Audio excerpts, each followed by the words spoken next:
Hello, my name's Judy Semugabi Bachaita, and I'm back with our Luganda lesson. Banaye mbalamusizaako amannya gange nze Judy Semugabi Bachaita era nga nkomyewo okusomesa olulimi Luganda lesson.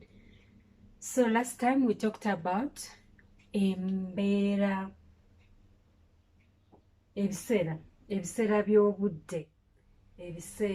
by'obudde, which is time cycles.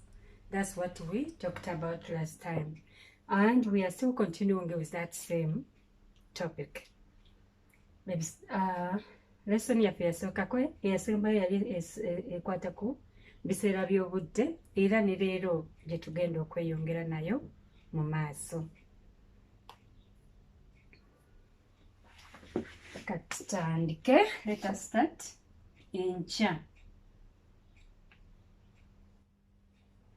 Enkya. Luganda, enkya. In English, that is tomorrow. Enkya, tomorrow. Enkya, kumakya.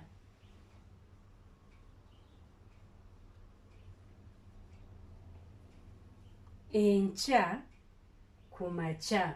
That is tomorrow morning.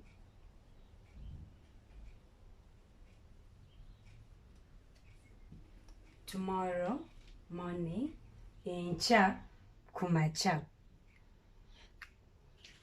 Tomorrow evening is enkya akawungeezi. Enkya akawungeezi.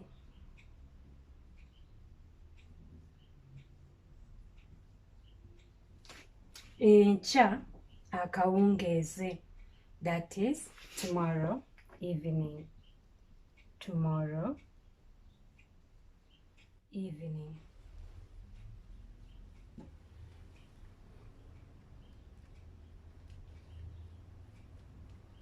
Okwosa enkya. Okwosa enkya. Okwosa enkya. Okwosa enkya, in English we say day after tomorrow. Day after tomorrow.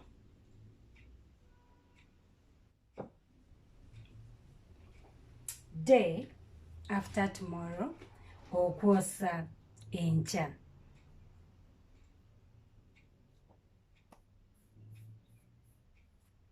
Sabbiiti ejja.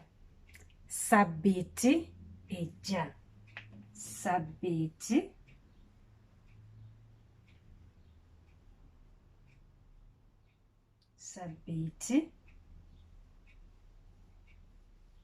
ejja. Sabbiiti ejja. That is in Luganda. In English we say next week. Next week. Sabbiiti ejja. Next week. Enkya, tomorrow. Enkya kumakya. Enkya kumakya. Tomorrow morning. Enkya akawungeezi. Enkya akawungeezi. Tomorrow evening. Okwosa enkya. Okwosa enkya. Day after tomorrow. Sabbiiti ejja. Sabbiiti ejja. That is next week. Okay, let's continue.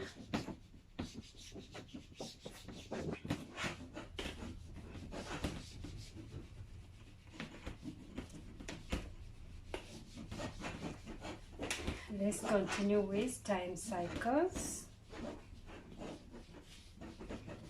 embeera oba ebiseera oba embeera y'obudde. Omwezi, omwezi ogujja. Omwezi ogujja. Omwezi ogujja. In English we say next month. Next month. Omwezi ogujja is next month. Then oluvannyuma. Oluvannyuma. Oluvannyuma. Oluvannyuma. Oluvannyuma. In English we say later. Later. Oluvannyuma. Later.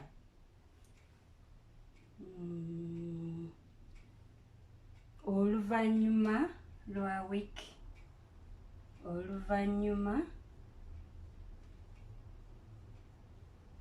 lwa week. Oluvannyuma lwa sabbiiti. Sorry. Sabbiiti. Oluvannyuma lwa sabbiiti. Oluvannyuma lwa sabbiiti. In English we say after a week. After a week. Oluvannyuma lwa sabbiiti. That is after a week.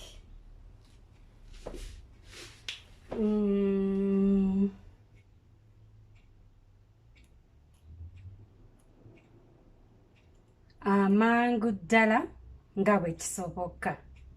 Amangu ddala nga bwe kisoboka. So those are going to be very long to write, but yeah. Amangu ddala. Amangu ddala. Ddala nga bwe kisoboka. Bwe kisoboka. Amangu ddala nga bwe kisoboka. That's Luganda. Amangu ddala nga bwe kisoboka. In English we say as soon as possible. As soon as possible. As soon as possible. Amangu ddala nga bwe kisoboka.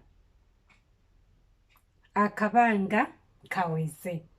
Akabanga kaweze. Akabanga kaweze. Akabanga kaweze. In Luganda, akabanga kaweze. In English we say a while ago. A while ago. Or a while ago. A while ago. Akabanga kaweze. A while ago. Akaseera. Akaseera. Akaseera. In Uganda, akaseera. Akaseera. In English we say a moment. A moment. A moment. A moment. Okay, let me rub it off and we'll continue.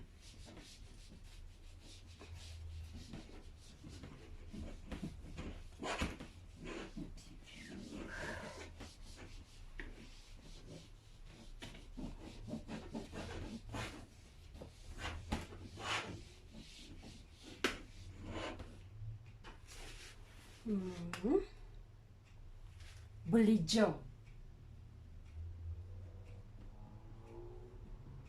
Bulijjo. Luganda, bulijjo. In English, always. English, always. Luganda, bulijjo. Okusooka. Okusooka. Luganda, okusooka. English is Luganda, okusooka. In English we say before. Before. Ekyasa. Ekyasa in Luganda. In English is century. Century. Okukeera. Okukeera. Okukeera. Okukeera. That is early. That is early in English. In Luganda is okukeera. Buli lunaku. Buli lunaku. Buli lunaku. In English, that is every day. Buli lunaku, that's every day.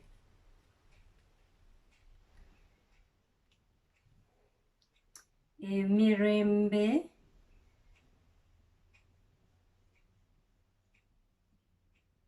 Emirembe n'emirembe.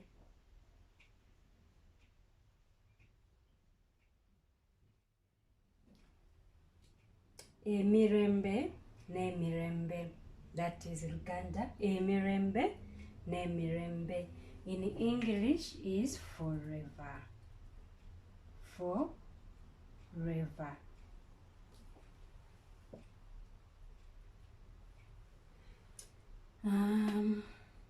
Edda.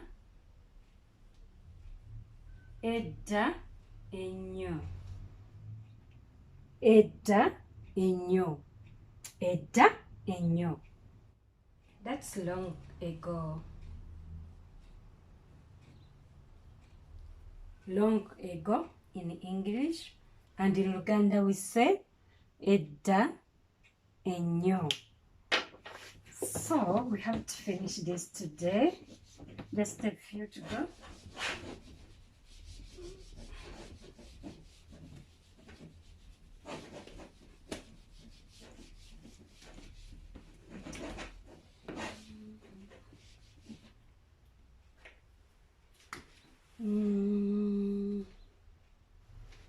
Tekiba ngawo.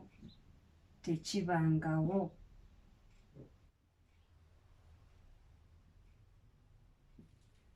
In Luganda we say tekiba ngawo. Tekiba ngawo. In English is never. Tekiba ngawo, never. Obutakyabeerawo. Obutakyabeerawo. Obutakyabeerawo. Obutakyabeerawo. Not anymore. Not anymore.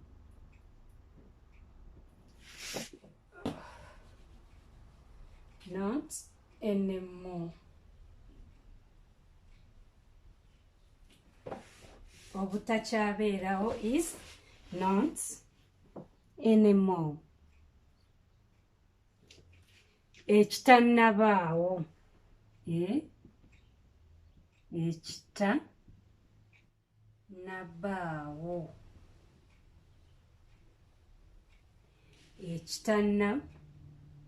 ekitannabaawo. I think it has to be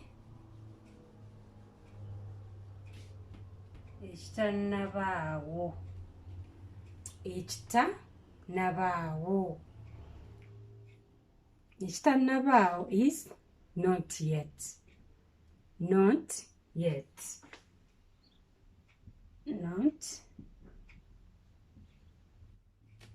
Not yet. Ekitannabaawo. Ekyakabaawo. Ekyakabaawo. Ekyakabaawo. This is Ekyakabaawo. Ekyakabaawo. That's Luganda. In English we say recently. Recently. Ekyakabaawo is recently.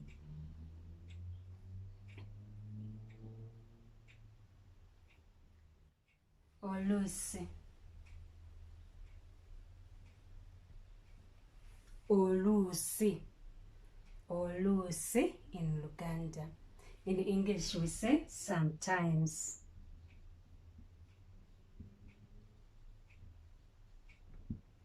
Sometimes. Oluusi. Oluusi. Sometimes. Among.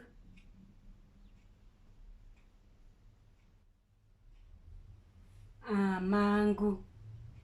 Amangu in Luganda. In English we say soon. Soon. That is it I have for you today. Thank you so much for listening and for following. I'm Judy Semugabi Bakyayita. Mwebale nnyo mwebale ddala okuwuliriza. Nsigadde ndi Judy Semugabi Bakyayita. Akuume.